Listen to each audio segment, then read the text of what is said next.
The Las Vegas Strip made $7 billion last year. Yet, somehow, fewer people actually want to go. Vegas has quietly priced out the average American, gutted the cheap thrills that made it legendary, and replaced them with a luxury product most people can't afford and don't want. So, the real question is, did Vegas accidentally kill the golden goose, or is this all part of a calculated plan to get rid of you on purpose? The Las Vegas Strip made $7 billion last year. $7 billion. That is more money than the entire economy of some small countries. The casinos were packed on paper. The hotels reported record revenues. The press releases were glowing. And yet, if you actually walked the strip on a random Tuesday in 2024, something felt off. The crowds were thinner than they used to be. The energy was different, not gone, but quieter, softer, like a party where half the guests quietly decided not to show up anymore. Visitor numbers to Las Vegas tell a story that the casinos do not want you to focus on. In 2023, roughly 40 million people visited Las Vegas. That sounds massive. But in 2007, before the financial crash, Las Vegas was pulling in 39 million visitors with far fewer hotel rooms, far fewer attractions, and far less marketing money being spent. The city has added thousands of new hotel rooms, a brand new NFL stadium, a Formula One race, and a brand new NHL team since then.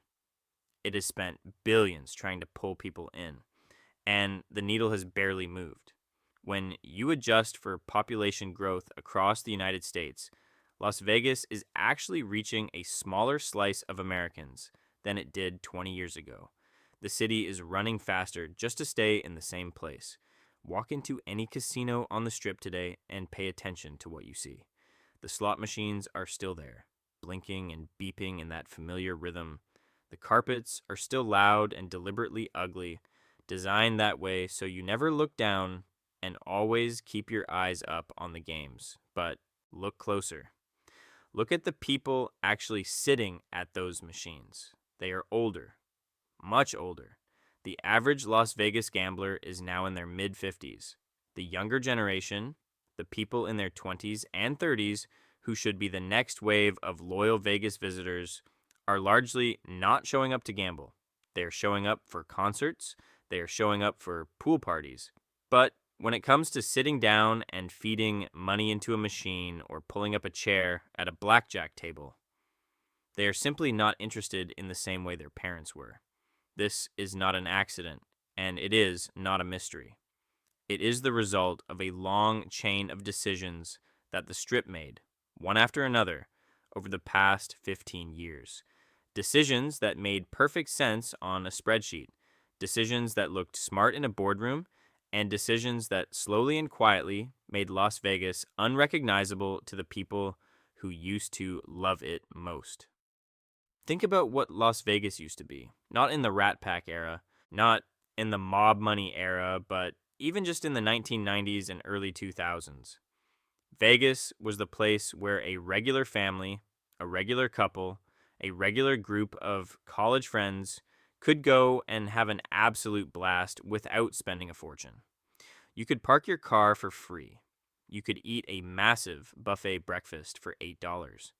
You could sit down at a blackjack table with $20 and play for 2 hours, nursing cheap drinks that the casino handed you at no charge because they wanted you comfortable and in your seat.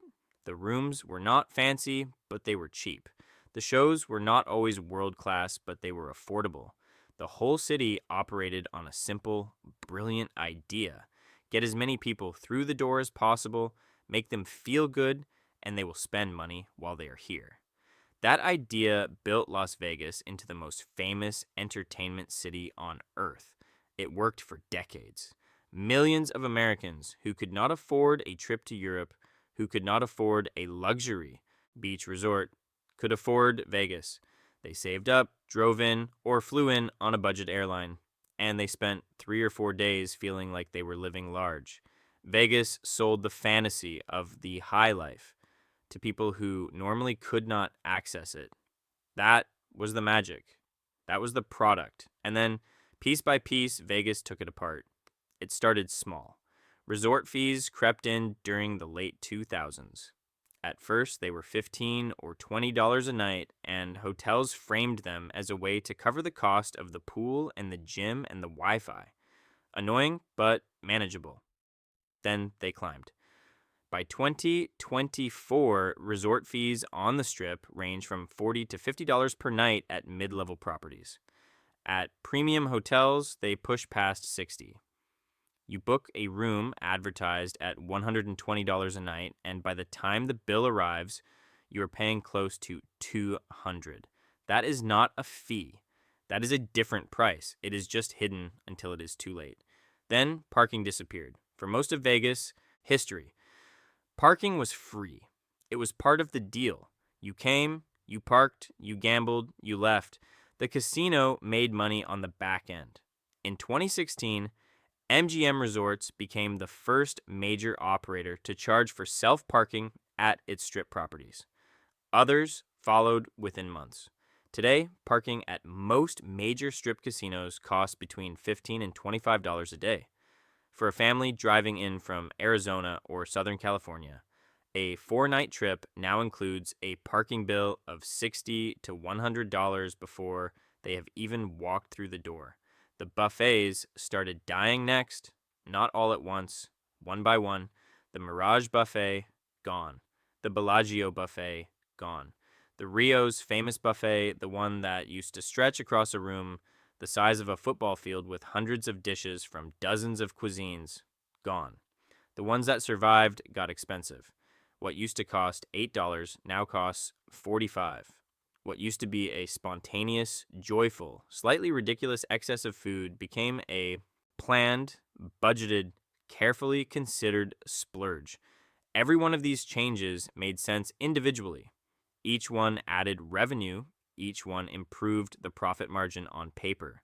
But together, they added up to something much larger. Together, they sent a message, and regular Americans heard it loud and clear. The message was simple. Even if no casino executive ever said it out loud in those exact words, we do not need you anymore. Not you specifically, the average visitor, the middle-class family, the budget traveler, the small-time gambler who comes in with $300 and leaves having had the time of their life. Vegas decided it wanted someone else. Vegas decided it wanted whales. A whale, in casino language, is a high roller. Someone who bets thousands per hand, not tens. Someone who books a penthouse suite for 5 nights without asking the price. Someone whose losses in a single weekend can fund an entire floor of slot machines. Casinos have always loved whales. But for most of Vegas history, whales were the bonus, not the business model. The everyday visitor was the foundation. The whale was the cherry on top. Somewhere around 2010, that math started to flip. The financial crash had scared the big casino companies. They had borrowed enormous amounts of money to build enormous properties. And suddenly, the model of packing in millions of budget visitors felt fragile and exhausting. Low margin, high volume is a brutal way to run a business. High margin, lower volume started looking a lot more attractive. And so Vegas began, slowly and deliberately, to rebuild itself around a different kind of customer. The first sign was in the rooms. Through the 2000s and 10s, casino companies began renovating their hotels to a noticeably higher standard. Not just refreshing the carpets and swapping out the bedspreads, but gutting floors and rebuilding them as luxury suites. MGM Grand converted hundreds of regular rooms into premium accommodations. Wynn, which had always positioned itself as top tier, doubled down even harder on opulence. The Cosmopolitan opened in 2010 with a design philosophy that was self-consciously chic and premium, with room rates to match. The message embedded in the architecture was clear. This is not for everyone, and that is the point. The dining scene transformed just as dramatically. For decades, the casino buffet was the heart of Vegas food culture. cheap, abundant, joyful. But the new Vegas wanted Michelin stars, not steam trays. Celebrity chefs flooded the strip. Gordon Ramsay opened restaurants. Joel Robuchon arrived. Nobu expanded. Mario Batali set up shop before his very public fall from grace. Suddenly, the strip had some of the most expensive restaurants in the country. A dinner for two at a top strip restaurant could easily run $300 to $500 before wine. A casual lunch at a mid-level spot would set you back $60 to $80 per person without blinking.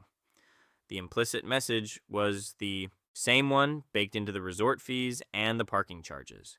If you have to ask, maybe this place is not for you. The nightclub explosion sealed it. Starting around 2011 and peaking through the mid-2010s, the Strip became the nightclub capital of the world. DJ residencies at venues like XS at Encore, Hakkasan at MGM Grand, and Omnia at Caesars Palace were pulling in 50, 60, sometimes $70 million a year in revenue from a single club. A single club. The DJs being paid to play, names like Calvin Harris and Tiesto and David Guetta, were earning $10 to $20 million a year for their residencies alone. Cover charges hit $40, $50, $60. Table minimums ran into the thousands.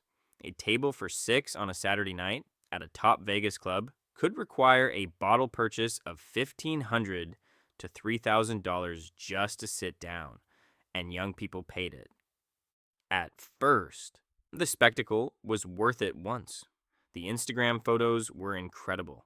The experience of watching a superstar DJ perform in a room designed to feel like the center of the universe was genuinely new and genuinely thrilling. But it was a one-time experience for most people, not a repeatable one. You cannot build a sustainable tourism economy on things people do once, take a photo of, and never return to. Meanwhile, the thing that actually kept people coming back, the gambling itself, was getting worse for the customer in ways that were not always obvious. Slot machine payouts quietly tightened. The average slot on the Strip pays back a lower percentage than it did 15 years ago. It is not dramatic enough that any one person notices in a single visit. But across millions of visits, across years, it registers. Gamblers feel it in their gut even when they cannot explain it mathematically. The machines feel tighter. The wins feel smaller. The fun drains out faster. Table game minimums climbed steadily. In 2005, you could find $5 blackjack tables all over the Strip. By 2015, $10 was becoming the floor. By 2024, the standard minimum at a mid-tier Strip casino is $25 per hand. At premium properties, $50 and $100 minimums are common. A player who used to be able to sit down with $40 and play for an hour is now burning through that stake in two hands. The slow, social, enjoyable experience of nursing a small bankroll across an evening, the experience that kept people coming back for decades, has been priced out of existence.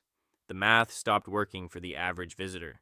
A couple flying into Vegas from Denver, staying 3 nights, parking their car, eating 2 meals a day, hitting a show, and doing some gambling used to be able to do the whole trip for roughly $1,500 to $2,000. Today, that same trip at comparable properties with comparable activities costs closer to $3,500 to $4,000. That is not an inflation adjustment. That is a different product at a different price point being sold under the same brand name. And somewhere along the way, millions of Americans quietly we did the math and decided the old price was worth it, but the new price was not. Here's the part that most people miss. Here is the thing that the headlines about resort fees and expensive nachos and disappearing buffets do not fully capture. The problem with Las Vegas is not just that it got more expensive. Lots of things get more expensive. People adjust, people save up, people find ways. The deeper problem is that while Vegas was busy pricing out its old customers, The world around it was changing in ways that made those customers much harder to win back. Vegas did not just raise its prices, Vegas accidentally made itself unnecessary. Think about gambling itself. For most of the 20th century, if you wanted to gamble legally in the United States, your options were extremely limited. Nevada was the main event. Atlantic City was the East, coast alternative. That was essentially it for most Americans. If you wanted the thrill of a casino, you got on a plane or you got in a car and you made the trip. Las Vegas was not competing with your living room. It was not competing with your phone. It was the only game in town, literally, for millions of people. That world no longer exists. Today, legal gambling has spread to 38 states and counting. Regional casinos have exploded across the country. Within a 2-hour drive of most major American cities, there is now a casino offering slots, table games, poker rooms, and sports betting. You do not need to fly to Vegas to scratch that itch. You can drive 45 minutes, spend $50, get a free dinner from the rewards program, and be home in time to watch the late game. The regional casino took everything Vegas used to exclusively offer and brought it to your backyard at a fraction of the cost. And then sports betting arrived and changed everything again. In 2018, the Supreme Court struck down the federal law that had largely banned sports betting outside Nevada. Within 5 years, legal sports betting was available in over 30 states. The apps arrived: DraftKings, FanDuel, BetMGM, which is owned by the same company that operates some of the biggest casinos on the Strip. Suddenly, the weekend gambler who used to save up a trip to Vegas to bet on football games could do it from his couch on Sunday morning in his pajamas. No flight, no hotel, no resort fee, no parking charge, just his phone, his bank account, and the game. The numbers are staggering. In 2023, Americans legally wagered over $100 billion on sports alone. That is money that in another era would have flowed through Las Vegas. It did not. It went directly to apps, directly to the digital economy, directly into a product that Vegas cannot compete with on convenience. You cannot make a phone app feel like the Bellagio, but you can make it feel like the Bellagio is unnecessary. The competition from within is just as brutal. The meetings and conventions business, which Vegas has relied on heavily since the opening of the Las Vegas Convention Center back in 1959, has fractured. The pandemic accelerated a shift that was already happening. Companies discovered that Zoom worked well enough. They discovered that flying 200 employees to Vegas for a 3-day conference costs more than the value it delivers. Corporate travel budgets got cut and never fully recovered. The big conventions still come. CES still fills every hotel room in the city every January. But the steady, reliable flow of mid-sized corporate events that used to fill rooms on slow weekdays has never come all the way back. And online entertainment swallowed the casual visitor's attention in ways that go beyond just gambling. Las Vegas used to sell a specific kind of escapism: the shows, the spectacle, the removal from ordinary life, the sense of being somewhere extraordinary. But extraordinary is now everywhere. You can watch a concert from your couch in 4K. You can experience virtual reality.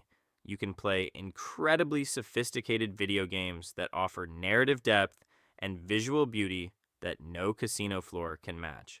The 25-year-old today grew up with an entertainment landscape so rich and so accessible that the blinking lights of a slot machine are not impressive.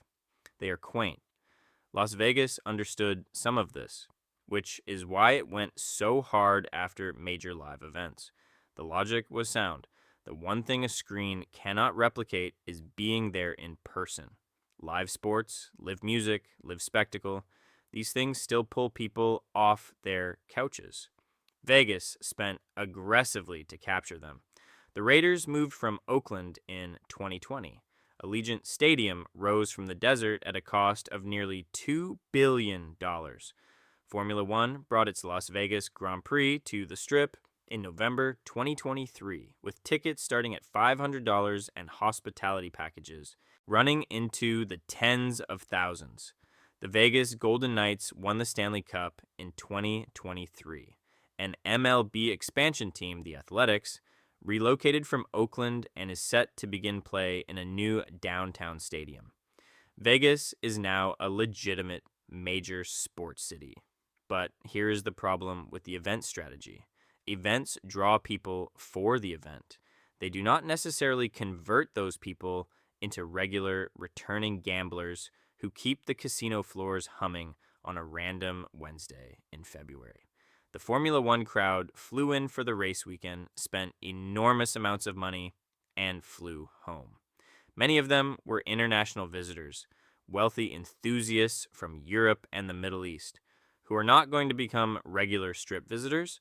The NFL crowd comes for game weekends and then disappears. The events generate enormous revenue spikes. They do not solve the structural problem of what happens between the spikes. The casual visitor, the bread and butter of the old Vegas economy, needed a reason to come back again and again. That reason was value, the feeling that you got more than you paid for, that the fun exceeded the cost, that the deal was good enough to justify making it a regular habit. Vegas spent a decade and a half systematically destroying that feeling, and no amount of Formula One glamour or NFL excitement fully replaces it. You can fill a stadium. You cannot fill a casino floor with stadium energy 365 days a year. So here is where it all lands. Here is the place that all these roads lead to. Las Vegas is not dying. Let us be very clear about that. $7 billion in gaming revenue is not a dying industry. The lights are still on. The hotels are still largely full, at least on weekends and during events. The city is still building. Construction cranes still dot the skyline. By most conventional measures, Las Vegas is thriving. But thriving and healthy are two different things. And the gap between what Las Vegas is reporting on its balance sheets and what regular Americans are actually experiencing on the Strip has never been wider. The city is making more money from fewer people who spend more. That is a viable business model. It is just not the same city it used to be. And more people are noticing that the city they used to love has quietly been replaced by something that looks the same from the outside but feels completely different once you are inside it. The bet Vegas has made is enormous. The bet is that the future belongs to the premium customer, that the whale, the high roller, the luxury traveler, the event goer with a $5,000 weekend budget is a big enough market to sustain the most expensive hotel corridor on earth. That Major League Baseball and Formula One and NFL Sundays can replace the slow, steady river of middle-class Americans who used to flow through the city every single weekend. That 1,000 guests spending $5,000 each is better business than 5,000. Guests spending $1,000 each. The math is seductive, it is clean, it looks right on a spreadsheet, but it carries a risk that is harder to put on a spreadsheet. Premium customers are not loyal in the same way that regular customers are. The middle-class family that came to Vegas every 2 years for 20 years was a reliable machine.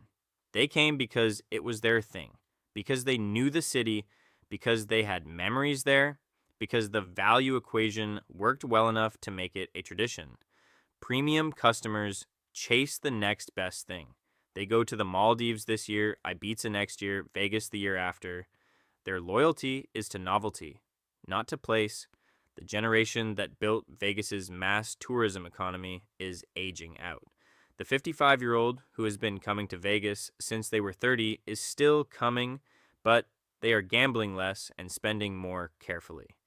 Their kids, the 30-year-olds of today, grew up in a world where Vegas was something their parents talked about, where gambling is available on their phone, where a $3,000 weekend trip requires a level of financial justification that their parents never had to perform because the trip used to cost half that. There are people inside the Vegas industry who see all of this clearly and say it out loud in private, even if the public messaging never wavers. They worry about what happens when the event calendar has a slow stretch. They worry about what happens when the sports novelty fades, when the Raiders have a few losing seasons and the stadium stops selling out. They worry about what happens when the next generation of American adults, raised entirely in a world of digital entertainment and legal mobile sports betting, looks at a Las Vegas Strip vacation and runs the numbers and decides it simply does not add up, because that calculation is happening right now, quietly, in millions of American households. People planning vacations, looking at Vegas airfare, looking at hotel rates plus resort fees, looking at what a realistic food and entertainment budget for 4 days actually looks like, and then looking at alternative destinations. A national park trip that costs a third as much, a beach vacation that delivers sun and relaxation without the pressure to gamble, a European city where the history and culture feel like genuine value for the money spent getting there. Vegas used to win those comparisons easily because it had something nobody else had: the unique magic of the Strip, the cheap thrill, the accessible fantasy. That advantage has been badly eroded. One resort fee and one $25 blackjack minimum at a time. And yet there is something about Las Vegas that refuses to be fully written off. The city has died before, or nearly died. It survived the mob era ending. It survived the corporate takeover. It survived the 2008 financial collapse. Every generation writes the obituary, and every generation is wrong. Vegas adapts. Vegas reinvents. The question is not whether Vegas can survive losing the average American. Vegas is already surviving it right now, today. The question is what Las Vegas becomes without them. The question is whether the city that built itself on the radical idea that anyone could walk through the doors and feel like a high roller, whether that city still exists in any meaningful way, or whether the doors are still open but the welcome mat has quietly been pulled inside. Vegas made $7 billion last year. The lights are on. The bets are being placed. But somewhere between the hidden resort fees and the $45 buffet and the $25 blackjack table, the city made a choice. It chose up, it chose premium, it chose the whale over the regular person who just wanted a good time at a fair price. And now it is living with that choice. Whether that turns out to be genius or the slow beginning of something much harder to fix, nobody in that city is entirely sure. They're just hoping the next big event sells out, and the one after that, and the one after that. That is the bet Vegas has always made. The house always wins. The only question left is who exactly the house is playing against now.